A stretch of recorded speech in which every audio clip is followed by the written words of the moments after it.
up, though? Welcome to the Freegame Producer Podcast. My name is Brian Henry, and I got the super producer, the multi-platinum producer, the big homie Will Power in the building. What up, homeboy? What's good, man? What it do? What it do? Man, it's a blessing just to be here, man. You know what I'm saying? You know, we been knocking out work all day, you know. Yeah, we man. got a great interview with Needlz. Yes. Multiple Grammy Award winning, you know what I'm saying, multi-platinum, you know, everybody from Bruno Mars to 50 Cent to Cardi B, P&B Rock. I mean, the list goes on and on. Jeremiah. Yeah, I'm super excited about this one. Nicole I can't Bus. wait. Once everybody hears this one, man, this one right here is some serious free game. Anybody that's a producer trying to get into like artist development and trying to figure out how to make a play in the music business, trying to recognize what a hit record might sound like, this is that episode. And shout out to the Freegame Podcast. You know, we had him on episode number, I think it was 29, you know, and it's dope that we are bringing some of these people back again, you know, talking more about, you know, so shout out to Freegame, man. We've been putting this down for a minute. You understand me? Super dope, man. Make sure y'all go check out Airbit. You know what I'm saying? If you're a producer, you need to go sign up, get your music up on the Airbit platform, and, you know what I'm saying, continue subscribing to the show. You know, we super thankful to partner with Airbit, making this possible. So let's get right on into this dope-ass episode. Let's get it. Freegame Podcast, Airbit, yeah. What up, though? Welcome back to the Freegame Producer Podcast. I'm Henry with the homeboy Will Power. We got a very, very special guest, a multi-platinum producer, multi-Grammy Award winning producer. Yes, sir. Produced for like everyone from 50 Cent to Cardi B to Game, P&B Rock, Bruno Mars. I can go on and on. He's got a dope new artist, Nicole Bus, is just tearing things. My daughter told me about Nicole Bus. My daughter's like, ask him about Nicole Bus. I said, okay, I'll ask him about Nicole Bus. We got Needlz in the building. How you doing, sir? What's up, y'all? Y'all doing all right? Good, man. Welcome to the show, bro. Thanks, Welcome back, man. Thanks, man. A lot going on with you, man. Word, It's super dope to watch, man. I just want to jump right into, you know, my favorite thing going on right now, man. You know, we could go back because I know we got to get your whole story and, you know, talk about it, man. But this Nicole Bus thing, man, like, geez, bro. Like, so what's the story behind it? So pretty much every year I go to this conference in Rotterdam. It's like a music conference, and it's just an opportunity for me to just meet, you know, up and coming artists from over there. It's so much talent. And the thing over there, like, they really love R&B. They had a real respect for it, like the real shit. So, we were in a, I guess basically I was like a judge, and I had to, you know, basically judge whoever they put in front of me. And I just thought she was an amazing talent. She had an amazing tone. That's crazy. Yeah, and she was a part of the finalists to make it to come over to Atlanta to work with me. And after that session, we got a chance to see her some more, and was just like, yo, we really want to sit down and do some stuff with you. So over the course of, man, we put a lot of time into it. Yeah. Like, and when I say me, it's just not me up there doing everything. It's I got a little team, you know what I'm saying? So yeah, we put about 3 years off and on. We would fly her out to, you know, she's from Amsterdam.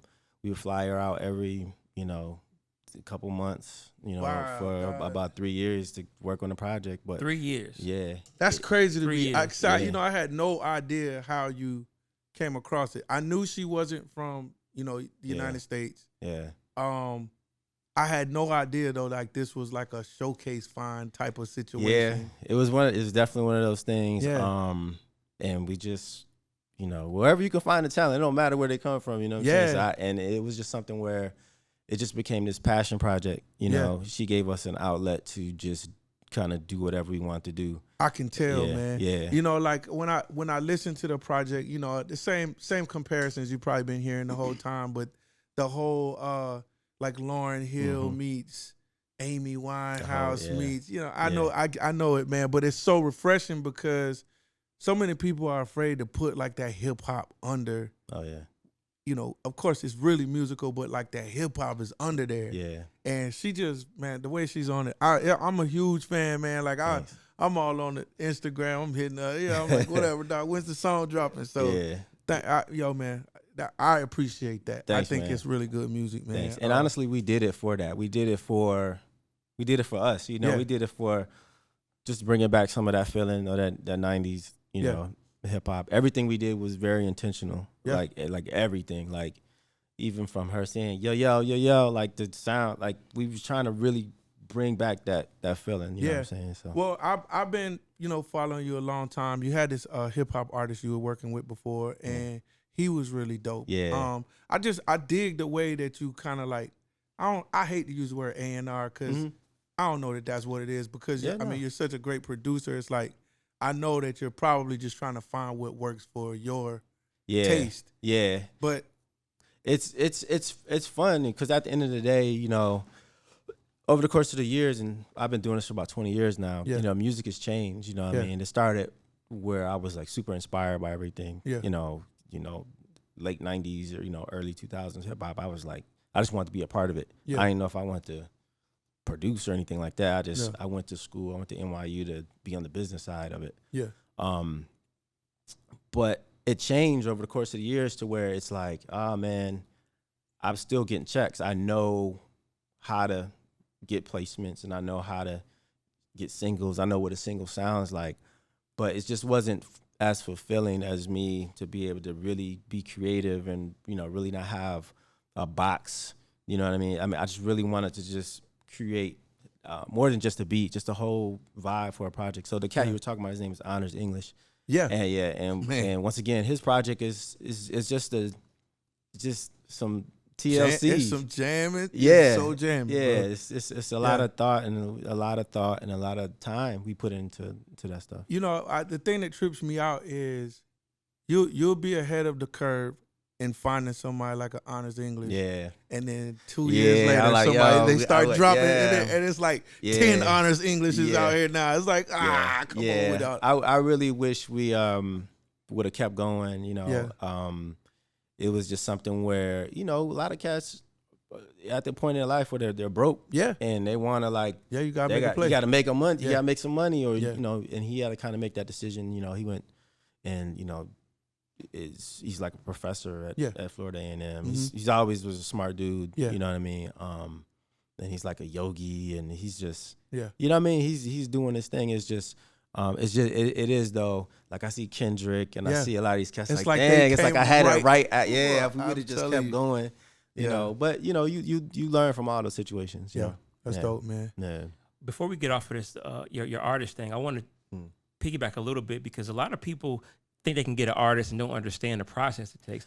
When you said 3 years, that stuck out because that's not an overnight kind of thing. Could you talk a little bit about the process of artist development and what producers need to do, you know, get an artist up like that? Yeah.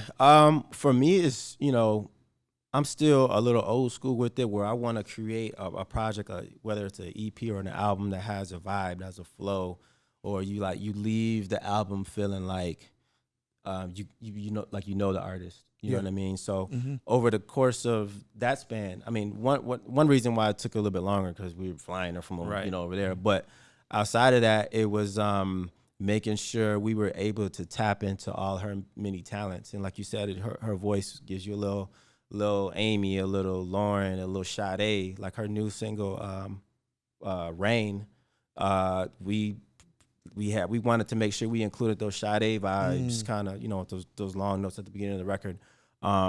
So once again, it was a combination of us finding that right fit for her voice, making sure that it was something creative, something different, but it also kind of had to work for now. You know what I mean? That which is still hard, and the album was turned in early, like a year before it came out. And I kept telling Nicole, like, yo, I want to like finish it. Like I really want to. I mean, although it's a complete project, there were still things I wanted to do.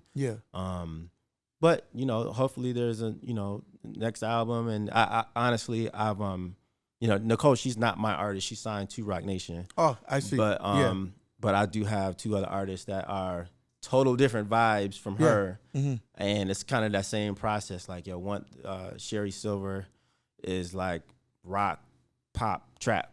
You know what I'm saying? Wow. It's a total different vibe. Yeah. And actually, her little single is about to come out with a little teaser on Valentine's Day. Yeah. But same thing. She came in as kind of like a emo, indie kind of, songwriter. Yeah. And like a year later, yo, she's turned it up. Yeah, yo. Yeah. It's good to see the growth as just not only as an artist, but as a person. Yeah. To like, I mean, it's stuff like, I'm like, yo, somebody comes in the room, you hug them.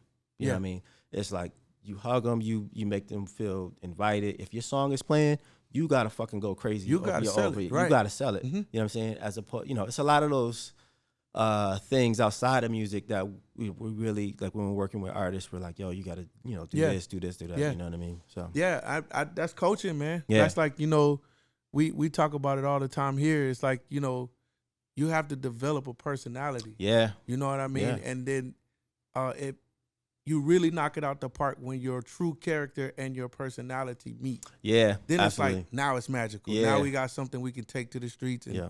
or just, introduce to other people. Yeah. But I think, I'm watching, man, and I love it, man. Appreciate it. I enjoyed it. Your Instagram is always active. It's really dope to see like the types of producers you work with. I'm big on vibe and everything, and like it just looks like a vibe. It looks like they working. Yeah, they yeah, working. yeah. And that's part of the whole thing as well. It's like I'm vested.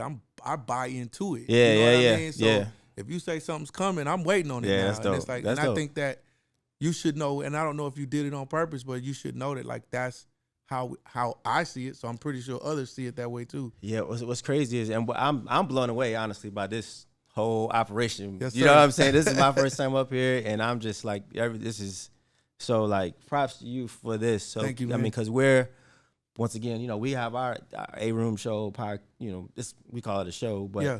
same thing. Like you guys have kind of been there. You go on episode. What is this? I don't know. We in there. It's 100. Yeah, 100 and something. We're on episode 4, so I know all the different things that it's it a lot of takes to work, put. yeah. It's a lot of work. Same thing with Instagram and all that stuff. Just make it a conscious effort to have people there to film and all that stuff. So it's a different time in the industry, even when it comes to breaking artists.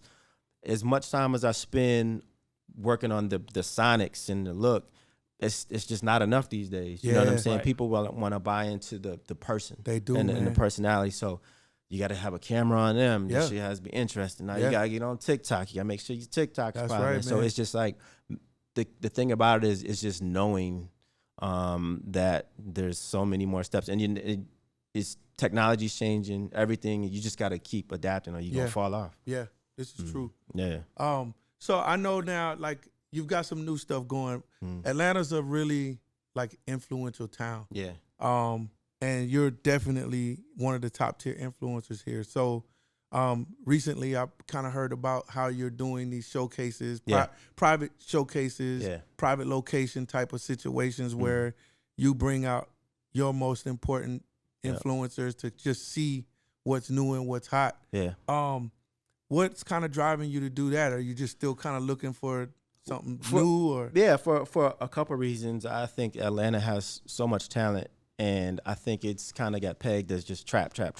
Yeah. But to me, there's a lot of talent as far as R&B. Yeah. And so I just wanted to have an outlet for cats that are really talented and really making dope music, like Josh. Yeah. Yeah. Just to have an outlet to the whole idea of it, of the quote unquote showcase. It's called Leak Eazy. And the whole idea of it is for cats that are still, if they're early in the process, just to play what they're working on. It doesn't have to be your single. Yeah. You know what I mean? It could be a record that you did a couple days ago, you know, just to play in front of a curated crowd. That's dope. You know what I mean? That's dope. So we invited 50 people for the first one. And it was just a vibe. Everybody played. Most of it's acoustic, so it's and it has like a little dope backdrop. Then the next one we invited a different 50 people. Yeah, you know what I mean, just to grab a whole nother new crowd. And the key thing is for the artist to get the feedback and just once again an outlet. So this one we're taking it a step. We're inviting those 50 from the first time, 50 for the next time. Keep it small, keep it curated. Yeah, and just really create vibes. It's definitely gonna be something that's gonna grow, but we want. I see it getting crazy. Yeah, we want to grow it. We want to grow it, and at each showcase we have like a special. Well, this is the first time we're having like a special surprise guest, or whatever. But if y'all want to, hear more about it, just go on Instagram. It's Leak Eazy, and it's EAZY. Yeah. You can find out more. Yeah, about that's it. dope. I think the coolest part about it is your exclusivity. Yeah. Like just, having to be on a list and know where it is, and like you can't just it's password driven. Yeah, that's crazy first, man. So yeah, for sure. Yeah, I'm definitely keeping my eye out. Yeah, for that. You gotta come. Yeah, I see you on I'm Sunday, in that bro. thing, bro. Yeah, That's gonna be dope. Yeah. So yeah, let's keep going, man. I've been waiting to talk to him, man. brother, So man, you know what I'm saying. No, this is pretty dope. Of course, I want to get into your origin story, and we did this before. We had you on episode number 29. Yeah. So you can go. So I don't want to spend too much time on the story, but just a little bit. I'm from the Midwest as well, so I got that Midwest love. You're from Lansing, Michigan. What was it like, coming up there, and how did you manage to get into music? It was, man. It was a great city, man. Honestly, Lansing is, when I grew up there, it was a big automotive. Had GM and stuff like that. So it was a lot of like hardworking families, but like it was something about the black people there, like all of my parents' friends and stuff. They were really like Afrocentric, you know what I'm saying? Yeah. And they were like a really close unit, Yeah. you know what I'm saying? And I felt like I had aunties and uncles everywhere I went, you know what I'm saying? And so it was just a cool place to live. And I think one thing about living in the Midwest is just, we didn't have like a huge rapper at the time. Nope. It wasn't like a sound per se, you know what I mean? Mm-hmm. So we listened to everything, we listened to East Coast, we listened to Master P, we listened to everything, you know what I mean? I really think that helped out just my knowledge of music, just because I listened to everything. I didn't have like anybody to go to, although I did start out really, big East Coast fan. So from there, I played ball in high school, and I DJ'd in high school. I saw Juice, and after that, after I saw Juice, I wanted to be Q. That's the whole thing. You know what I'm saying? So I started DJing in high school, went to Florida A&M for undergrad. I DJ'd there, and I went to school to major in business, but I don't know, it just semester after semester, I just got more and more into DJing, and it was just something hit me around my third year at FAM. It was like, I think a Wu-Tang album came out, and I was like in my little roach-infested little apartment down there, and this one Wu record came, and it was just the hardest record to me. And at that moment, I can remember it so vividly. I was just like, yo, I gotta do music. I don't know what. I know I'm in school for business, but whatever I gotta do going forward. For me, I gotta pursue music. Yeah. And I was just a DJ at the time. I ended up transferring school so I can just get to New York. It was all about getting to New York where the music was. Find where the music is, go there. So I stopped DJing. As a hobby, I bought an MPC. You know what I mean? I saved up all my bread. I had a little poster on the wall of the MPC I was about to get. So I got that. I got into NYU. They were like one of the only schools at the time to have a music business program. So, which is rare. Like nowadays everybody has a music school. But back then there was like 5 schools or whatever. But for me it made sense because it was in New York. Went there. A part of their curriculum was to intern. Like I had to have an internship. So I interned for Puffy. And I was at the intern with the part of the company that managed their producers, the Hitmen. So like, all Stevie J, Bink, all the cats. So I had the opportunity to hear all their shit. Do you know what I'm saying? Like I was organizing their tapes it was CDs as they were going out to the different artists, like internally with Bad Boy and the stuff that was going out. Wow. And it was around that time I just started producing, and the guy I worked for was like, every intern has a hustle. What's your hustle? I was like, man, I just started making beats. And he's like, let me hear him. I played it for him, and he fucked with him, and then one thing led to another, and he started sending my stuff out with all the other cats. Yeah. And my stuff made it to Def Jam and got a couple placements, and it started from there. It's just random.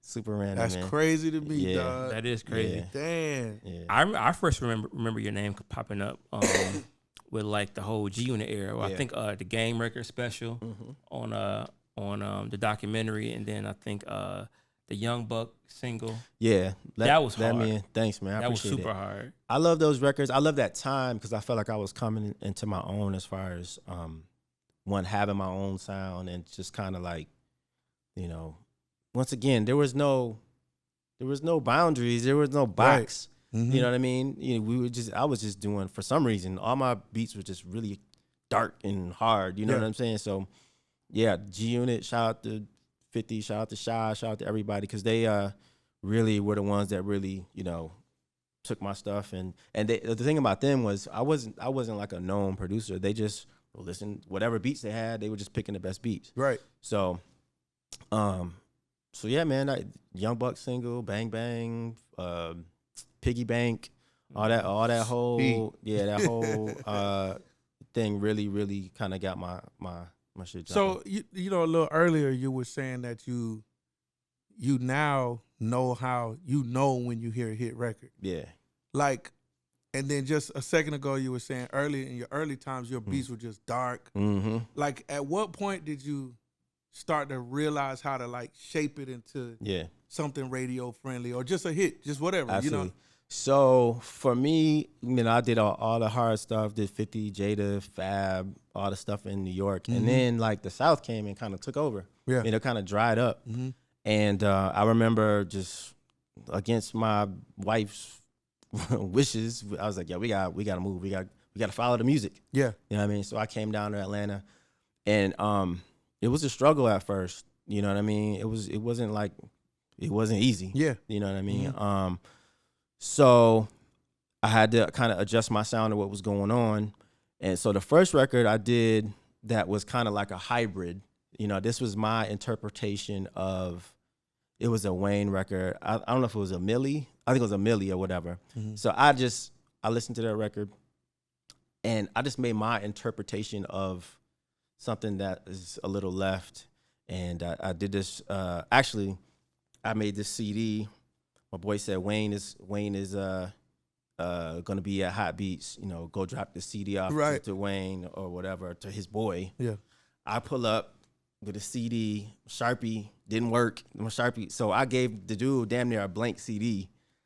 And next thing I know, Wayne like does a song over every beat on the damn tin. But it was good and bad because he put them all out and leaked them online, and I didn't get paid. You know what I'm saying? Yeah. But one of the records caught, and that was I'm Going In with Drake, Classic, and Jeezy and Wayne or whatever. So that was like, all right. So I'm kind of back. But to your question, that was kind of like figuring out the kind of Southern thing. Like, that was my first time putting an 808 in the beat at the time. Mm-hmm. You know what I'm saying? So then I was doing some stuff for this cat Lupe Fiasco. Yep. Mm-hmm. Shout out Lupe Fiasco. Yeah, word.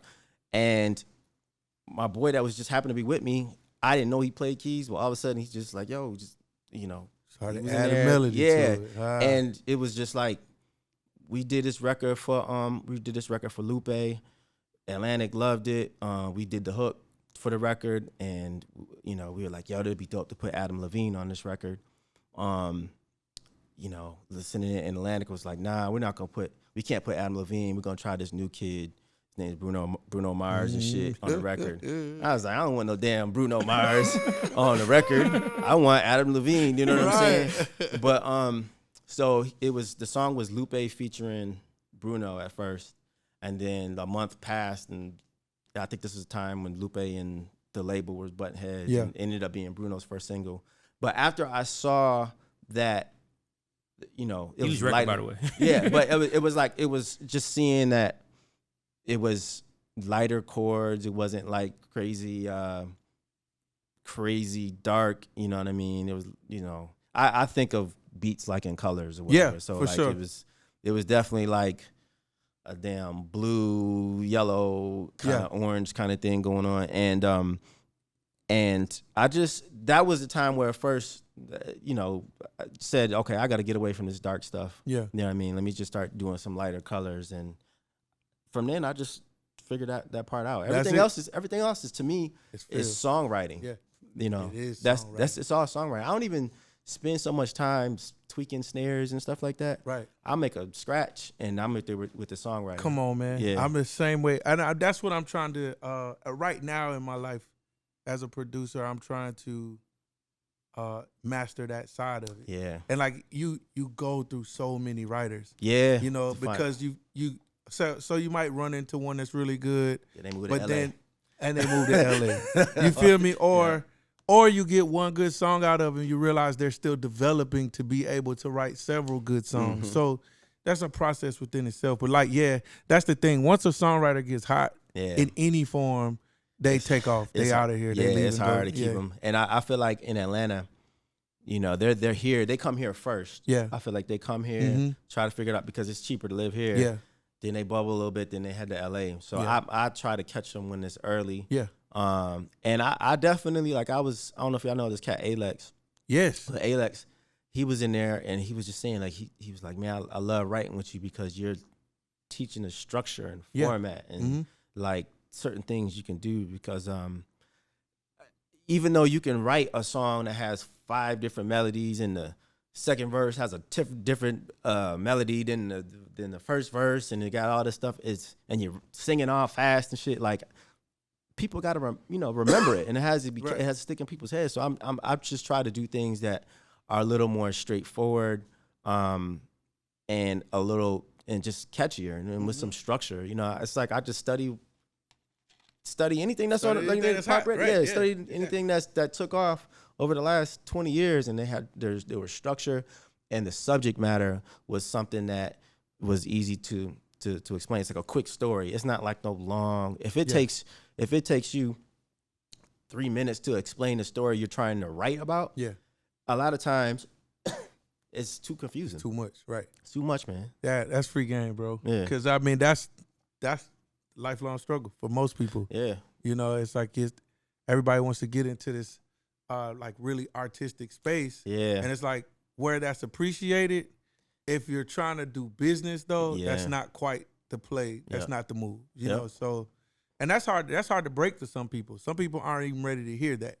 And a lot of them don't even have the knowledge because they don't listen to other music, except they'll listen to you know, something whatever that Chris they're Brown's into. doing. Yeah. But I'm like, I listen to Coldplay. Right. I mean, for me, you know, it's simple. Like, I put some Coldplay chords over some 808s, and it's gone. And a hook and a melody that makes sense. Yep.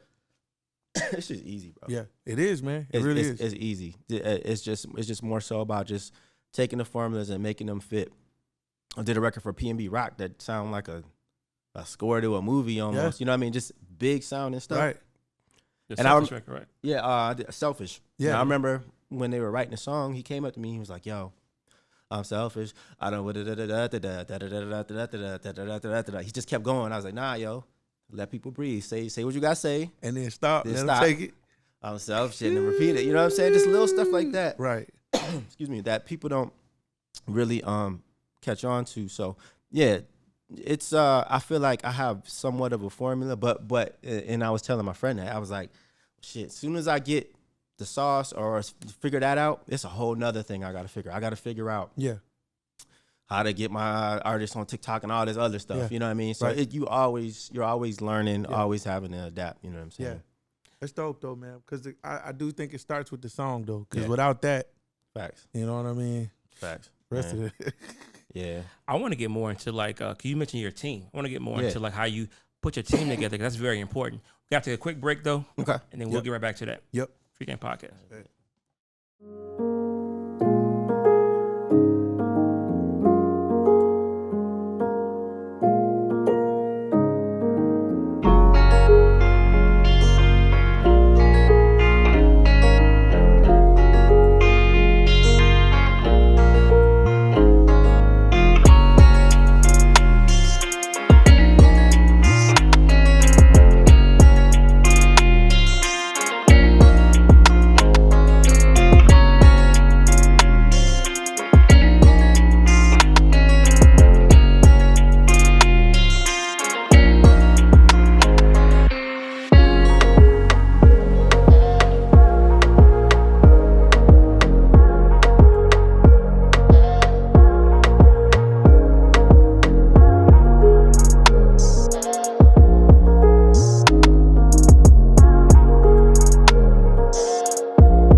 Freegame Podcast, and we back with super producer Needlz. Yep. We were just talking about your team, and I think it's very important to achieve success to have a team. So, who's on your team, and how did you build your team? Fact. Like what positions? Like Yeah. So I think right now my biggest asset is my engineer. Yeah. Definitely. Man, it's like my engineer Dom. Shout out to Dom.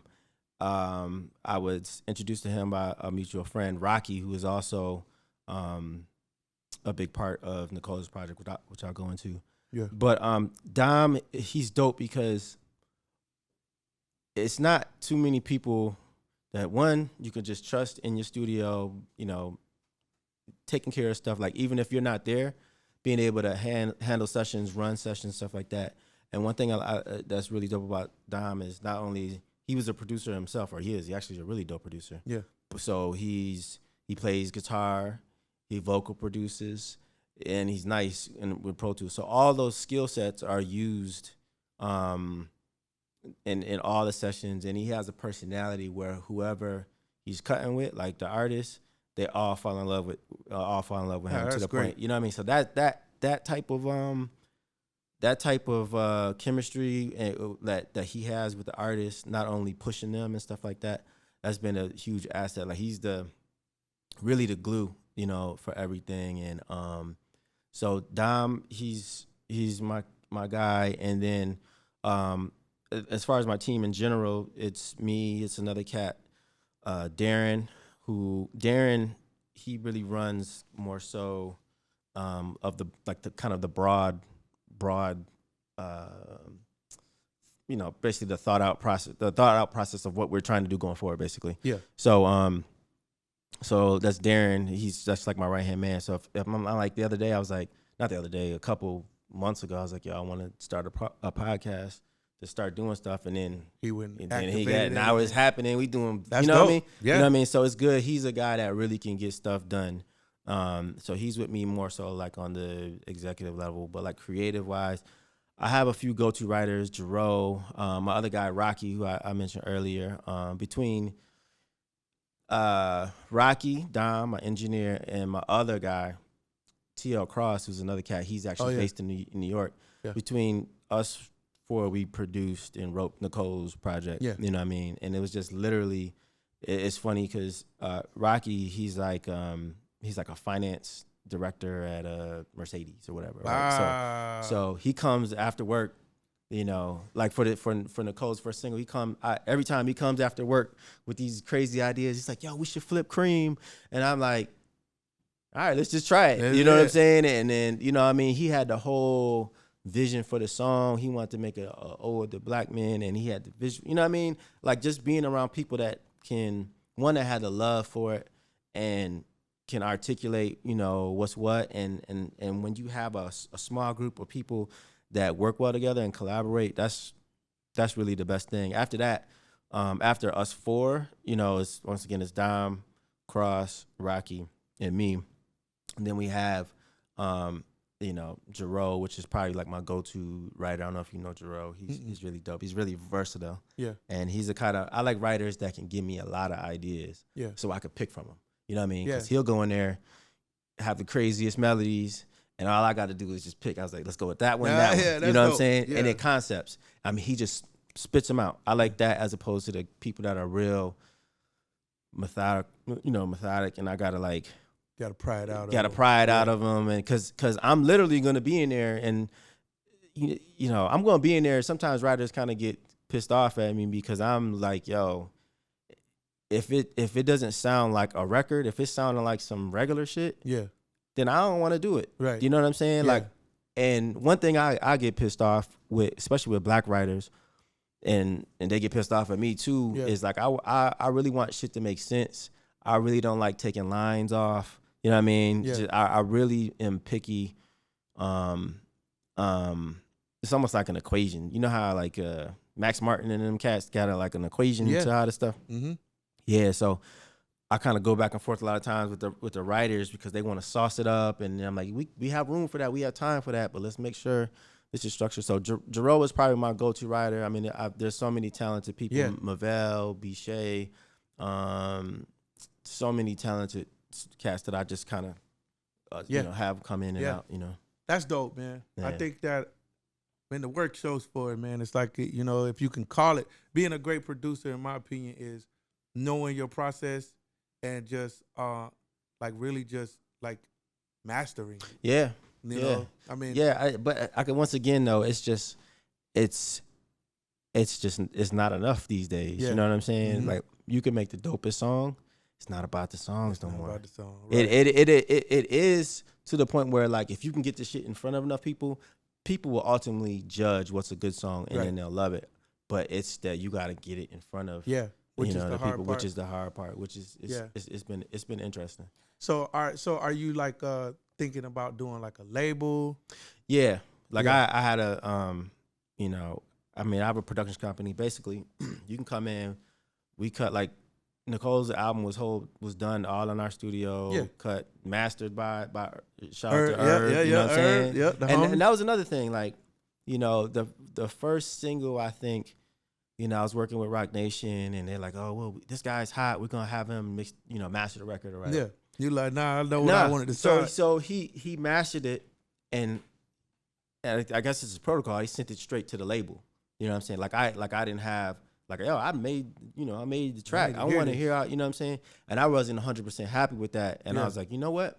Going forward, I'm going with my guy so we can bounce ideas. Mm-hmm. If it's not right, if it's coming to you wrong, we can switch it. That stuff is important, man. You know what I mean? Lost my train of thought. But I think that you were just kind of talking about how you know, you're a production company, so you're doing everything in-house. Yeah, I'm doing everything in-house to the point where I just had a meeting this morning with a streaming company, you know what I mean? And he's independent and has been getting busy. And I'm just like, yo, how can we partner?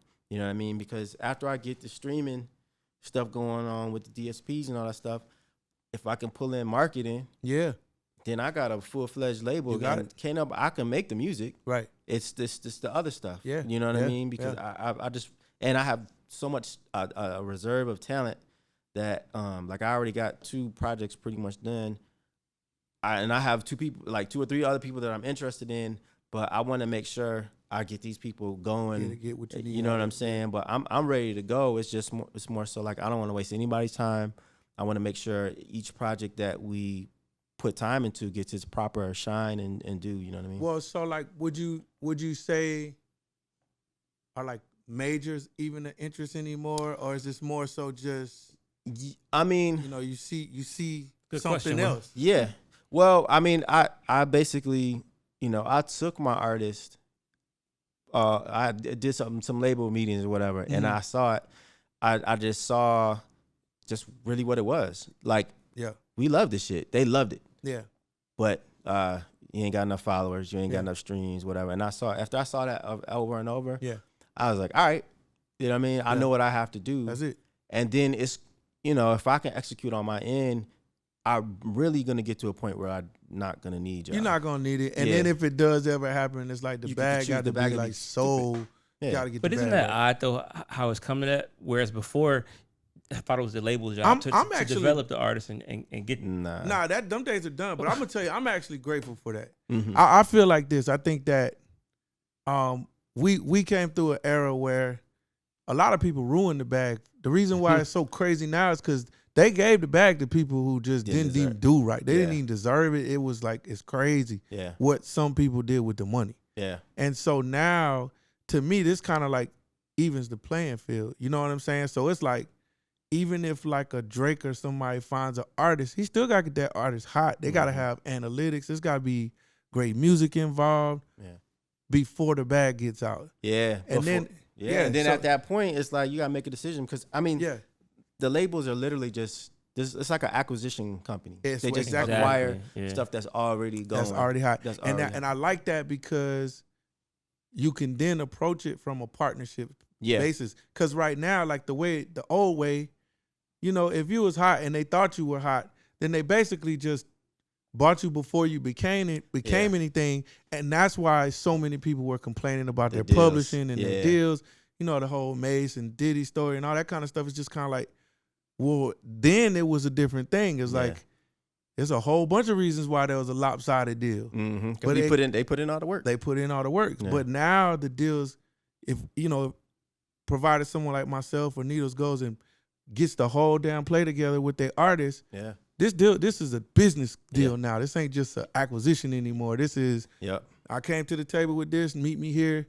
Now let's talk about how we're going to split this up. Absolutely. Yeah. I think it's so fire, dog. Yeah. It's a great time to meet. But I guess it's just, it's definitely time as producers, as people that's like, yo, I know that I'm not good at certain things. Mm-hmm. It's just about finding other talented people, bro. Right. You gotta find other talented people that are willing to, like, you know, because I'm not trying to put people on salary. The only person I got on salary is like my engineer. Yeah. Outside of that, I'm trying to partner. Yeah. You know what I'm saying? Right. And, you know, if I could do something to help you out, but I'm trying to grow into something bigger. Yeah. You know what I mean? So finding really talented people is like, it's funny because it's at the end of the day, it's business. It's business, and that's it. I'm in the same boat, man. I spend a lot of time just making sure everybody has the right idea. Yeah. Because it's like, so I have an artist. It took me 3 artists to find one artist that has the patience to wait for us to get him to a certain point. Yeah. It's like, bro, listen, I'm going to tell you now, I can get you the hottest music we can come up with. We can get a few people talking about you. But if you're not ready to walk this walk for like 2 or 3 years before we can get you from 3,000 followers to 40,000 to maybe 100,000 followers and grind that shit out, you know, subscribers, all the shit we got to do, then just let me know now so we don't even, because I got to go find a kid that want to do that. Yeah. Right. I can't do this with somebody that's not ready for that. Yeah. And so that's what it is. It's about finding that patient artist or the person that really understands the whole play now. Yeah, so, and a lot of them don't. They don't. Not at all. Yeah, they think it's easy, and it's a grind, man. Yeah, that's the beauty of the business though, because it's been that way since day one. Yeah. No matter what era you came in, there's a group of people that got it, and there were a group of people that just didn't get it. Yeah, and then there were a lot of those that didn't, were way more talented in some cases than the ones that did get it. Yeah, but that's the way the game works. Yeah. It's like, that's why such and such be winning, because he sit down and he work it out. He figured it out. Yeah. So. Yeah, man. You got. I mean. Yeah. You don't ain't no plan Bs. Yep. Well, you know, you're a multiple Grammy winner. One of those I want to talk about. How this coming about? You got a record on probably the hottest album. Was it 2019, 2018? Cardi B. Invasion of Privacy. That's crazy. You know, like, how did that whole situation come about? That was a situation with my publisher. Just was like, yo, you got a session. Like, when I go to LA probably once every other month, a week or so at a time, and they just load my schedule up. I do like 2 sessions a day and stuff like that. Yeah. And it was like, oh, just show up here. This time you're gonna work with this and this. And I never heard of the people. It was a producer named Scribs from London, and a girl named Needlz. So I didn't know, when I walked into the room, I didn't know if Needlz was like the artist. I didn't know. I just knew to show up. Yeah. So once I found out who everybody was, it was the thing where, like, we sat down. It was at APG studio. You know, I'm an NPC guy, so I pull out my little NPC Live, and then he's like on Logic or something else. I think it was Fruity Loops or something like that. But it's that funny part when they just, you know, you're collabing with somebody you never met. Yeah. It's like, I don't know what your strong suits are. I don't know what you do well. I never heard any of your stuff. You probably never heard. Well, I don't know. Whatever. So I'm just gonna start with the drums. I'm gonna toss you the drums. Get a pocket together, toss it to you, and then kind of produce how I produce with other shit, especially with other musicians too.